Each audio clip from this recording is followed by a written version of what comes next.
ನಮಸ್ಕಾರ ದೇವರು. ನಾನು ನಿಮ್ಮ ಸಂತೋಷ್ ಕನ್ನಡಿಗ. ಇದೇನಪ್ಪ ಅಂದರೆ ಗೊಡಳ್ಳಿ ಕೆರೆಯಲ್ಲಿ ಮೀನು ಹಿಡಿಯೋಣ ತೋತಾ ಇದ್ದೀವಿ. ನೋಡ್ರಿ ಹೊಲ್ದಲ್ಲಿ ಹೋಗ್ತಾ ಇದ್ದೀವಿ ಇವಾಗ. ಸಪೋರ್ಟ್ ಮಾಡಿ, ಪ್ಲೀಸ್ ಕಮೆಂಟ್ ಮಾಡಿ. ಹಾಗೆ ಇಲ್ಲಿ ನಮ್ಮ ಅರ್ಜುನಣ್ಣ ಬಂದ, ನಾನು ಬರ್ತೀನಿ ತಡೀರಲ್ಲ ಅಂತ. ಇವಾಗ ಕೆರೆ ನೋಡಿ ಹಿಂಗೈತೆ. ಕೆರೆಯಲ್ಲಿದ್ದೀವಿ ಇವಾಗ. ಕೆರೆಯಲ್ಲಿ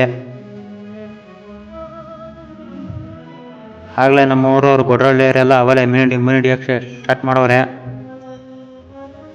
ನೋಡಿ. ನೀರು ಹಿಂಗಿದ್ದಾವೆ. ಮೀನು ಹಿಡಿಯಿರಲ್ಲ ಅಂದರೆ ಹಿಡ್ದವ್ರೆ ನಮ್ಮ ಹುಡುಗರು. ಏನು ಮಾಡೋ ನೀವು ಎಲ್ಲ ಹಿಂಗೆ ಇದೇ ಆಗೋಯ್ತು ನಮ್ಮ ಹುಡುಗರದು ಕತೆ ಎಲ್ಲ ನೋಡಿ. ಹೆಂಗೆ ಹಿಡ್ಕೊಂಡವ್ರೆ ನಮ್ಮ ಅರ್ಜುನಣ್ಣ. ನೋಡ್ರೆ ಬಲೆ ಹಿಡ್ಕೊಂಡು ನಾನು ಹಿಡಿಯಲ್ಲ ಅಂತ ಅವನು ಬೇರೆ ಸಾಯ್ಸಾಕ್ಬಿಟ್ಟವ್ರೆ ಬಲೆನಾಗೇನೆ. ಇದೆಲ್ಲ ಮೀನು ಸಿಗ್ಲಿಲ್ಲ ಅಂತ ಬೇರೆ ತಗೋಣ ಅಂತ ಓದ್ತಾ ಇದ್ದೀವಿ. ಅಲ್ಲಿ ನಮ್ಮ ಅರ್ಜುನನ ಎಷ್ಟು ಹಿಡ್ದಿರಲ್ಲ ಅಂತ ಮೀನು ಹಿಂಗೆ ಎತ್ತೆತ್ತು ನೋಡ್ತಾವನೆ. ಇದೇ ನೋಡಿ ಇನ್ನೊಂದು ಕೆರೆಯಲ್ಲಿ ಬಂದ್ವಿ ಹಿಡಿಯೋಣ ಅಂತ. ಅಲ್ಲಿ ನೋಡ್ರೆ ಹಿಡಿತಾವ್ರೆ. ಅಲ್ಲೂ ಸಿಗ್ಲಿಲ್ಲ ಅಂತ ಬೇರೆ ಕೆರೆಯಲ್ಲಿ ಬಂದ್ವಿ. ಈ ಕೆರೆನಾಗೆ ಹಿಡಿತಾ ಇದ್ದೀವಿ ಎಲ್ಲ ಮೀನು. ಹಂಗೆ ಹನುಮೇನಹಳ್ಳಿಯವರು, ಹಂಗೆ ಕಲ್ನಾಯಕನಹಳ್ಳಿಯವರೆಲ್ಲ ಬಂದರು.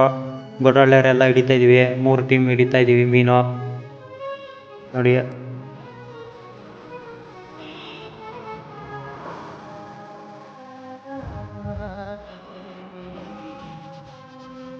ಸಪೋರ್ಟ್ ಮಾಡಿ, ಪ್ಲೀಸ್ ಸಬ್ಸ್ಕ್ರೈಬ್ ಮಾಡಿ. ಹಂಗೆ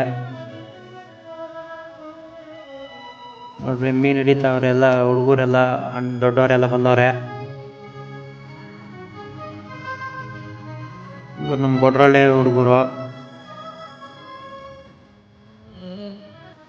ಇವರು ಕಲ್ನಾಯಕನಹಳ್ಳಿಯವ್ರು ಬಂದರು. ಒಂದೇ ಬಲೆ ಆಗಿದ್ದಕ್ಕೆ 3 ಚೀಲ ಮೀನು ಸಿಕ್ಕಿದ್ವು. ಅದ್ರಲ್ಲಿ ನಾವು 10 ಚೀಲ ಎತ್ಕೊಂಡ್ವಿ, ಅವರು 2 ಚೀಲ ಎತ್ಕೊಂಡ್ರು ನೋಡಿ. ಅವ್ರಿಗೇನು ಅದೃಷ್ಟ, ನಮ್ಗೆ ಅದೃಷ್ಟ ಇಲ್ಲ, ಮೀನು ಸಿಗಲಿಲ್ಲ. ಅಲ್ಲಿ ನಮ್ಮ ಅರ್ಜುನಣ್ಣ ನೋಡ್ರಿ ಕೈ ತೋರಿಸ್ತಾ ಇದ್ದ ಸುಮ್ಮನೆ ಅದು ಇದು ಅಂತ. ಹಿಂಗೆ ನಮ್ಮ ಸುಮ್ಮನೆ ಕೊಡೋದೇ ಕಾಣೋಕೋದ ಸುಮ್ಮನೆ ಅದ. ಮೊಬೈಲ್ ತೆಗಿಯೋದು ಜವಾಬ್ ಇಟ್ಕೊಂಡು ಮಾಡ್ತಾವನೆ ನೋಡಿ. ನೀರು ಹಿಂಗಿದ್ದಾವೆ ಪ್ರಶಾಂತವಾಗಿ. ಆಯಿತು ಅಂತ ಎಲ್ಲ ಹಿಡ್ಕೊಂಡು ಮನೆ ಕಡೆಗೆ ಹೋದ್ವಿ. ಅಲ್ಲಿ ನೋಡ್ರಿ ಮೀನಿಗೆ ಕಿತ್ಲಾಡ್ತಾವ್ರೆ ನಮ್ಮ ಊರು ಹುಡುಗರೆಲ್ಲ. ನಂಗೆ ಇಷ್ಟು ಬೇಕು ಅಷ್ಟು ಬೇಕು ಅಂತ. ನಮ್ಮಣ್ಣ ನೋಡ್ರೆ ಮರಿ ಹಿಡ್ಕೊಂಡಿದ್ದ ಗಂಗಣ್ಣ.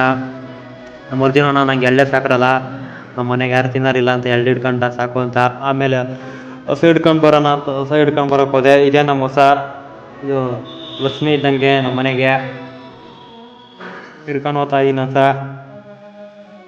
ಆಮೇಲೆ ಮನೆ ಕಡೆಗೆ ಹೋಗೋಣ ಅಂತ ಮನೆ ಕಡೆ ಹೋಗ್ತಾ ಇದ್ದೀವಿ. ಮಧ್ಯಾಹ್ನ ಆಗಿತ್ತು ನೋಡ್ರಿ. ಊರೊಳಗೆ ಬಂದ್ವಿ. ಮನೆ